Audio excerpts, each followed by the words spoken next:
नमस्कार जोहार, आपका स्वागत है खबर छत्तीसगढ़ में। तो आइए जानते हैं छत्तीसगढ़ के हर छोटे बड़े शहर से 25 फटाफट बड़ी खबरों को। इससे पहले यदि आप वीडियो को लाइक नहीं किए तो लाइक कर दीजिए और चैनल में नए हैं तो चैनल को सब्सक्राइब कर लीजिए। और आप वीडियो को कहां से देख रहे हैं कमेंट बॉक्स में हमें जरूर बताइए।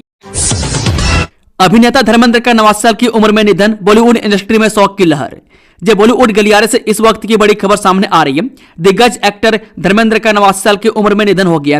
हीमैन की मौत की खबर से पूरे देश समेत बॉलीवुड इंडस्ट्री में शोक की लहर। आपको बता दें कि धर्मेंद्र लंबे समय से बीमार चल रहे थे और कुछ दिन पहले मुंबई के ब्रिज कैंडी हॉस्पिटल में एडमिट भी थे, जहां से छुट्टी के बाद उनका घर से ही ट्रीटमेंट चल रहा था।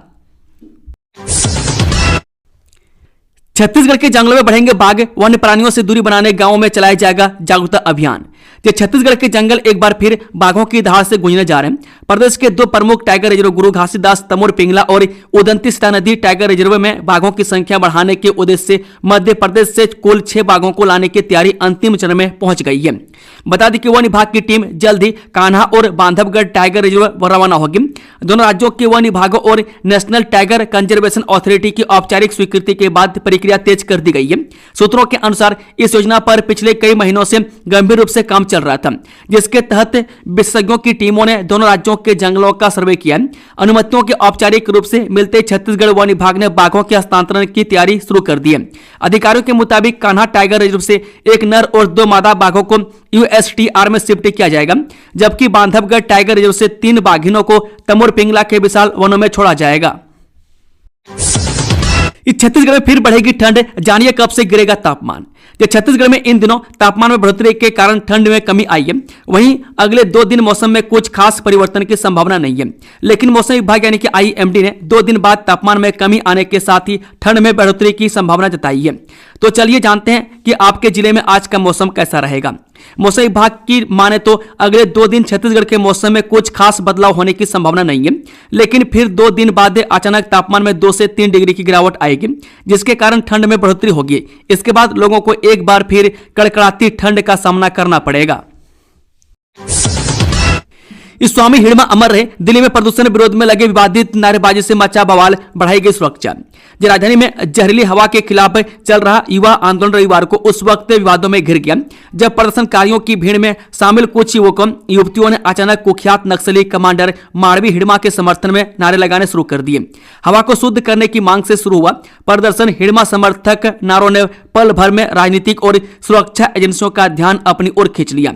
इंडिया गेट के पास पिछले 1 हफ्ते से कई युवा समूह हाथों में तख्तियां लिए हवा प्रदूषण कम करने की मांग कर रहे थे। उनकी मांग साफ है, साफ हवा हमारा अधिकार है, प्रदूषण पर सरकार ठोस कदम उठाए। भारत ने जीता ब्लाइंड महिला T20 वर्ल्ड कप, पीएम ने दी बधाई, बताया ऐतिहासिक उपलब्धि। जब भारत की ब्लाइंड महिला क्रिकेट टीम ने T20 वर्ल्ड कप जीतकर न केवल इतिहास रचा बल्कि दुनिया को अपनी प्रतिभा, जज्बे और संघर्ष की मिसाल भी पेश की। इस अद्भुत उपलब्धि पर प्रधानमंत्री मोदी ने टीम को हार्दिक बधाई और शुभकामनाएं दी। बता दें कि पहले ब्लाइंड महिला T20 वर्ल्ड कप जीतकर इतिहास रचने के लिए भारतीय ब्लाइंड महिला क्रिकेट टीम को बहुत बहुत बधाई। यह और भी काबिल तारीफ है कि वे पूरी सीरीज में एक भी मैच नहीं हारी। यह सच में एक ऐतिहासिक खेल उपलब्धि है। कड़ी मेहनत, टीम वर्क और पक्के इरादे का एक शानदार उदाहरण है। हर खिलाड़ी एक चैंपियन है। टीम को उनके भविष्य के लिए मेरी शुभकामनाएं। यह जीत आने वाली पीढ़ियों को प्रेरणा देगी। भारत के 53वें चीफ जस्टिस बने सूर्यकांत, राष्ट्रपति ने दिलाई शपथ। जब भारत के 53वें चीफ जस्टिस के रूप में कल सूर्यकांत ने शपथ ले ली। राष्ट्रपति द्रौपदी मुर्मू ने उन्हें सीजेआई पद की शपथ दिलाई। इस दौरान उपराष्ट्रपति सीपी राधाकृष्णन, पीएम मोदी, रक्षा मंत्री राजनाथ सिंह, गृह मंत्री अमित शाह, लोकसभा अध्यक्ष ओम बिरला, बीजेपी अध्यक्ष जेपी नड्डा, पूर्व राष्ट्रपति रामनाथ कोविंद और उपराष्ट्रपति जगदीप धनखड़ की मौजूद रहे। आपको बता दें जस्टिस भूषण रामकृष्ण गवई का सीजेआई के तौर पर कार्यकाल 23 नवंबर 2025 को समाप्त हो गया। वह 6.5 महीनों के लिए इस पद पर रहे। जस्टिस सूर्यकांत का सीजेआई के तौर पर कार्यकाल करीब 1.5 साल का होगा। वह 9 फरवरी 2027 को रिटायर होंगे। इस समय वह 63 साल के हैं। छत्तीसगढ़ एसआईआर कार्य में लापरवाही पड़ी भारी, सहायक शिक्षक सस्पेंड, बलरामपुर डीओ का एक्शन। ये छत्तीसगढ़ में SIR यानी कि विशेष गहन पुनरीक्षण की प्रक्रिया चरण 4 नवंबर से शुरू हो चुकी है। इस प्रक्रिया में BLO घर घर जाकर वोटर्स की पहचान कर दस्तावेजों का सत्यापन कर रहे हैं। पूरे राज्य में कुल 26,000 से ज्यादा BLO इस कार्य में लगे हुए हैं। इस बीच बलरामपुर में SIR कार्रवाई में लापरवाही बरतने वाले सहायक शिक्षक को सस्पेंड कर दिया गया है। यह पूरा मामला बलरामपुर के फतेहपुर इलाके का है। यहाँ शिक्षक अशोक कुमार यादव की ड्यूटी विशेष गहन पुनरीक्षण के लिए लगाई गई थी। उन्हें गन्ना पत्रक का वितरण करना और उसे इकट्ठा करना था। अशोक कुमार यादव पर आरोप है कि वे निर्धारित ड्यूटी में दिलचस्पी नहीं दिखाई। इस वजह से उनकी शिकायत हुई और जिला शिक्षा अधिकारी ने अशोक कुमार यादव को सस्पेंड कर दिया। इस छत्तीसगढ़ इन्वेस्टर कनेक्ट में सीएम साय करेंगे स्टील टूरिज्म सेक्टर के दिग्गजों को संबोधित, उद्योगपतियों को देंगे इन्विटेशन टू इन्वेस्ट लेटर। जो छत्तीसगढ़ के मुख्यमंत्री साय इन्वेस्टर कनेक्ट में स्टील और पर्यटन क्षेत्र के दिग्गजों को संबोधित करेंगे। वे उद्योगपतियों को निवेश करने के लिए आमंत्रित करते हुए इन्विटेशन टू इन्वेस्ट लेटर प्रदान करेंगे। इस कार्यक्रम का उद्देश्य छत्तीसगढ़ में निवेश को बढ़ावा देना और राज्य के औद्योगिक विकास को गति देना है। इस छत्तीसगढ़ में अब शिक्षक बच्चों को पढ़ाने के साथ आवारा कुत्तों पर रखेंगे नजर, टीचर्स एसोसिएशन ने किया विरोध। जो छत्तीसगढ़ में शिक्षकों को अब बच्चों को पढ़ाने के साथ साथ आवारा कुत्तों पर भी नजर रखने की जिम्मेदारी दी गई है। टीचर्स एसोसिएशन ने इस फैसले का विरोध किया है। उनका कहना है कि यह शिक्षकों पर अनावश्यक बोझ है और शिक्षण कार्य प्रभावित होगा। सरकार का कहना है कि यह फैसला बच्चों की सुरक्षा के लिए लिया गया है। वर्ल्ड चैंपियन भारत की बेटियां, आप पर देश को गर्व है। सीएम विष्णुदेव साय ने भारतीय महिला टीम को दी बधाई। जब भारतीय महिला दृष्टिबाधित टीम ने T20 विश्व कप का खिताब जीत लिया। भारतीय टीम ने कोलंबो के पीसरा ओवल में खेले गए फाइनल मुकाबले में नेपाल को 7 विकेट से हराया। इस टूर्नामेंट का आयोजन पहली बार हो रहा था और भारत इस वैश्विक टूर्नामेंट को जीतने में सफल रहा। इस जीत के बाद छत्तीसगढ़ के मुख्यमंत्री विष्णुदेव साय ने पहली बार विश्व चैंपियन बनी भारतीय महिला टीम को हार्दिक बधाई दी। मुख्यमंत्री ने इसे पूरे देश के लिए गर्व, प्रेरणा और भावनाओं से भरा ऐतिहासिक क्षण बताया। कमिश्नर का कड़ा एक्शन, मतदाता सूची कार्य में लापरवाही पर 28 BLO और अधिकारी को नोटिस। जब बलौदा बाजार में विशेष गहन पुनरीक्षण यानी कि SIR अभियान की धीमी प्रगति पर कमिश्नर महादेव कावरे सख्त हो गए। निरीक्षण के दौरान कई केंद्रों में 10% से कम डिजिटाइजेशन पाया गया, जिसके बाद 28 BLO अविहित अधिकारी और सुपरवाइजर को नोटिस जारी करने के निर्देश दिए गए। कमिश्नर ने चेतावनी दी कि मतदाता सूची अद्यतन एक संवेदनशील और समयबद्ध कार्य है। इसमें किसी भी स्तर पर लापरवाही बर्दाश्त नहीं की जाएगी। बीच सड़क पर इन लोगों ने रोक दिया छत्तीसगढ़ भाजपा अध्यक्ष का काफिला, करने लगे ऐसी डिमांड, कार्यकर्ताओं से हुई झड़प। छत्तीसगढ़ के दुर्ग में भाजपा प्रदेश अध्यक्ष किरण सिंह देव के काफिले को रोक दिया गया। उन्हें जमीन कारोबारियों के गुस्से का सामना करना पड़ा। यह विरोध जमीन गाइडलाइन दर में वृद्धि के खिलाफ था। जमीन कारोबारियों ने पटेल चौक में इकट्ठा होकर प्रशासन के खिलाफ प्रदर्शन की तैयारी कर रखी थी। इस बीच भाजपा प्रदेश अध्यक्ष किरण सिंह देव दुर्ग में किसी निजी कार्यक्रम में शामिल होकर लौट रहे थे। तभी जमीन कारोबारियों ने उनके काफिले को रोककर नारेबाजी शुरू कर दी। इस दौरान बीजेपी के जिला अध्यक्ष पुरुषोत्तम देवांगन सहित भिलाई के भाजपा पदाधिकारी काफिले से नीचे उतरकर प्रदर्शनकारियों के साथ धक्का मुक्की करने लगे। छत्तीसगढ़ की ट्रैफिक पुलिस से हुई सख्त, काटा 30 करोड़ 55 लाख रुपए का चालान। छत्तीसगढ़ में वाहन चालकों के खिलाफ पुलिस का शिकंजा कसता ही जा रहा है। इसका अंदाजा इस बात से लगाया जा सकता है कि पिछले साल जनवरी से सितंबर के बीच वाहन चालकों से 19 करोड़ 96 लाख रुपए वसूले गए, लेकिन इस साल इसी अवधि में चालानी रकम बढ़कर 30 करोड़ 55 लाख रुपए हो गई है। राज्य पुलिस मुख्यालय ने यातायात नियमों का उल्लंघन करने वाले वाहन चालकों पर मोटर व्हीकल एक्ट के तहत कार्रवाइयों का जो आंकड़ा जारी किया, उससे यह तथ्य सामने आया है। मोटे तौर पर देखने से साफ होता है कि पुलिस वाहन चालकों, खासकर दोपहिया और मध्यम आकार के गैर व्यावसायिक वाहन चलाने वालों के खिलाफ दंडात्मक कार्रवाइयां तेज कर रही है। एक तरफ पुलिस सड़क पर लोगों की सुरक्षा के नाम पर यह कार्रवाइयां कर रही है, वहीं दूसरी ओर राज्य में हर साल रोड एक्सीडेंट की संख्या और उनमें जान गंवाने वालों की संख्या भी बढ़ रही है। एक गुपचुप खाना पड़ा भारी, 34 लोगों को हुआ फूड पॉइजनिंग। छत्तीसगढ़ के अकलतरा क्षेत्र के बरगवां में साप्ताहिक बाजार में गुपचुप खाने से 34 लोग फूड पॉइजनिंग के शिकार हो गए। बीमार में ज्यादातर बच्चे शामिल हैं। इसमें 2 से 3 बच्चों की तबीयत ज्यादा खराब होने पर सीएचसी में भर्ती कराया गया।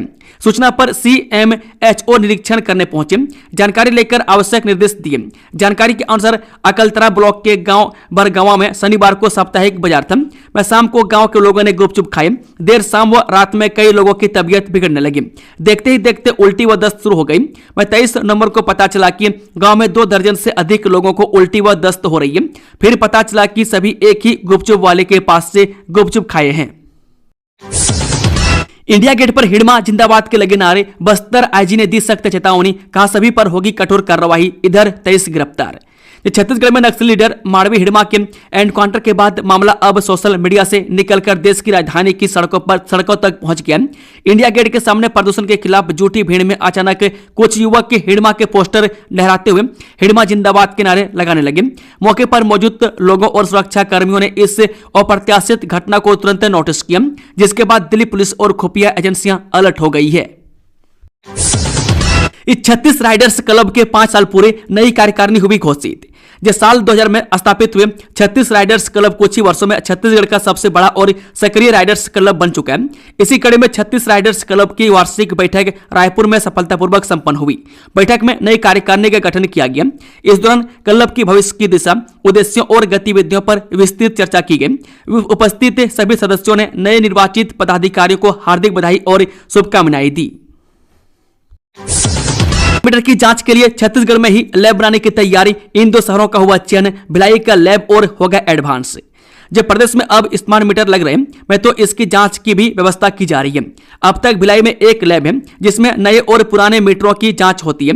इसी के साथ करीब 6 माह पहले नया रायपुर में केंद्र सरकार के CPRI का एक लैब खुला है। इसमें भी स्मार्ट मीटरों की जांच होती है।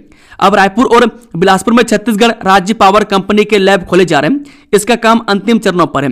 यहां पर भी लैब खुलने के बाद प्रदेश में 4 स्थानों में बिजली के स्मार्ट मीटरों की जांच की व्यवस्था हो जाएगी। प्रदेश में जब स्मार्ट मीटर लगाने का काम प्रारंभ किया गया तो स्मार्ट मीटरों का परीक्षण कराने का काम भोपाल के लैब में कराया गया, क्योंकि तब प्रदेश में एक भी लैब नहीं था। स्मार्ट मीटर लगाने का काम प्रदेश में टाटा और जीनस कंपनी कर रही है। इनके मीटरों को लगाने से पहले इनका परीक्षण कराया जाता है। इसी के साथ मीटरों के खराब होने या सही काम न करने की शिकायत मिलने पर उसकी जांच का काम भी पहले यहां नहीं हो पाता था। ऐसे में मीटरों को भोपाल भेजना पड़ता है। रोहित विराट को देखने रायपुर वासियों में भारी उत्साह, सिर्फ इतने में मिल रहा टिकट, उमड़ी भीड़। जब Bharat south Africa cricket match 3 दिसंबर को नवा रायपुर स्थित शहीद वीर नारायण सिंह अंतर्राष्ट्रीय क्रिकेट स्टेडियम में आयोजित होना है। इसके लिए 24 नवंबर को सुबह इंडोर स्टेडियम स्थित टिकट काउंटर पर स्टूडेंट के लिए 1500 रुपये वाली टिकट सिर्फ 800 रुपये में उपलब्ध कराई गई। रियायती दर की जानकारी मिलते ही छात्रों की भारी भीड़ सुबह 4 बजे से ही स्टेडियम पहुंचने लगी, जिसके चलते लंबी कतारें लग गई। बता दें, भीड़ नियंत्रित करने में कठिनाई होने पर पुलिस को बीच बीच में हल्का बल प्रयोग कर व्यवस्था संभालनी पड़ी। छात्रों के बीच धक्का मुक्की और लाइन तोड़ने की कोशिशों के कारण कई बार अफरा तफरी जैसी स्थिति बन गई। हालांकि पुलिस और प्रशासन की टीम ने स्थिति को कुछ ही समय में सामान्य कर दिया। छात्रों में रियायती टिकट को लेकर भारी उत्साह देखने को मिला और कई घंटे इंतजार के बाद उन्हें टिकट हासिल हुआ। वहीं प्रशासन ने अगले चरण की टिकट बिक्री में अतिरिक्त काउंटर और बैरिकेडिंग बढ़ाने की भी तैयारी शुरू कर दी है। 48 लाख के इनामी 15 नक्सलियों ने छोड़ा लाल आतंक का साथ किया सरेंडर। छत्तीसगढ़ के सुकमा में 48 लाख के इनामी 15 नक्सलियों ने आत्मसमर्पण कर दिया। आत्मसमर्पित नक्सलियों में 4 नक्सलियों पर 8-8 लाख का इनाम घोषित था। वहीं 2 नक्सलियों पर 5 लाख का इनाम था। आत्मसमर्पितों में 5 महिला नक्सली भी शामिल हैं। सरेंडर करने वाले 5 महिला सहित 15 पुरुष माओवादियों पर कुल 47 लाख रुपये इनाम घोषित थे। मैं सभी सुकमा SP किरण चौहान के समक्ष आत्मसमर्पण किया है।